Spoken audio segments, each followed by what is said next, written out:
Welcome back to Simple Money Rules. Today's topic is the paycheck loop. Because a paycheck can make you feel safe. And then one small surprise can push you right back into panic. Not because you're lazy, not because you're bad, because the month has a system. Stick around to discover the one rule that breaks the loop, right here on Simple Money Rules. There's a number that quietly controls most people's lives. It's not your salary. It's how many surprises your paycheck can survive. Because right now, a lot of people are one small hit away from panic. The Federal Reserve asked a simple question. If you had a $400 emergency today, could you cover it with cash or something like cash? And a big chunk of adults said no. Not because they're lazy, not because they're stupid, because their paycheck is already spoken for. And that creates a type of financial fragility nobody talks about. Let me show you what it looks like. Let's call her Tasha. Tasha isn't broke on paper. She works, she gets paid, she does the normal things. Rent gets paid, bills get paid, food gets bought, life keeps moving. So she tells herself the same sentence most people say, I'm fine. And then one Tuesday, something small happens. Not dramatic, not a crisis. Her car makes a noise. She takes it in. They say, it's $430. She pays it, and she thinks it's over. But it's not. Because the money didn't just leave her account, it shifted her entire month. Now she's watching the balance, not casually, watching it like it's a heart monitor. And when your mind switches into that mode, everything feels different. Groceries feel heavier, gas feels heavier, every notification feels like a threat.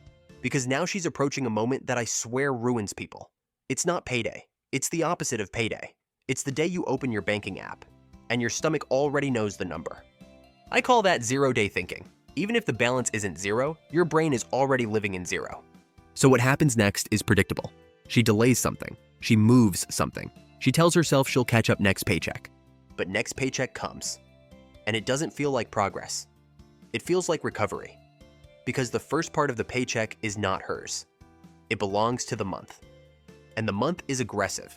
Rent doesn't negotiate. Bills don't care how you feel. Life doesn't pause because you had a $430 surprise. So Tasha starts doing what most people do.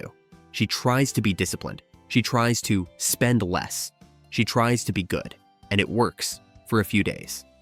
Then the month keeps going, and she ends up in the same place again. Now here's the part most advice misses. Tasha didn't lose because she spent too much.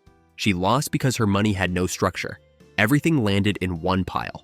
And when everything is one pile, you can't protect anything. The month eats from the same plate as your future. So I started looking for the opposite pattern. Not the people who made twice as much. Not the people with perfect lives.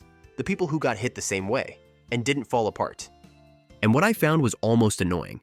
They weren't better. They just built one simple thing. Breathing room. Not a huge savings account. Not an investment portfolio. Breathing room. They had a buffer that changed their nervous system. So let me show you the contrast. Let's call him Marcus. Marcus makes about the same as Tasha. Normal job, normal bills, normal life. But Marcus does one thing differently. He doesn't let payday land in one pile. The day he gets paid, he moves money away from himself. Not because he's strong, because he's smart. He separates the money that will get attacked first. So when rent hits, it doesn't punch him in the face. When bills hit, it doesn't start a chain reaction. And here's the strange part. Marcus doesn't feel rich, he just feels calm. Because calm is not about having more. Calm is about having space. And once you have space, you stop making fear decisions. You stop borrowing out of panic. You stop delaying things and paying for it later. You stop starting over. That's why the paycheck loop is so brutal. It doesn't just drain money. It drains your mind. It trains you to live in survival mode. And when you're in survival mode, you can't think long term. You can't plan. You can't build. You're just reacting. So here's the simple money rule. Never let a paycheck land in one pile. Because if you do, the month will split it for you. And the month is not gentle. Instead, you split it first. Before the world touches it. Before the bills start making claims. Before life starts taking bites. You create space on purpose, even if the space is small. Even if it's $10. Even if it's $25. Because the magic isn't the amount, it's the pattern. Small space, repeated, becomes protection. And protection changes everything. You sleep differently, you respond differently, you stop living like one surprise will ruin you. And that's the real goal. Not to look wealthy, to stop being fragile. If this shifted something for you, subscribe. This channel is for people who are done living in that loop. So if your paycheck keeps disappearing, you're not broken. You're just in a loop. And loops don't break because you try harder. Loops break because you change the first move. Simple money rule: split the paycheck first, or the month will do it for you. If this hit you, the next video is about how money actually moves, the simple map nobody shows you. And it's worse than people think.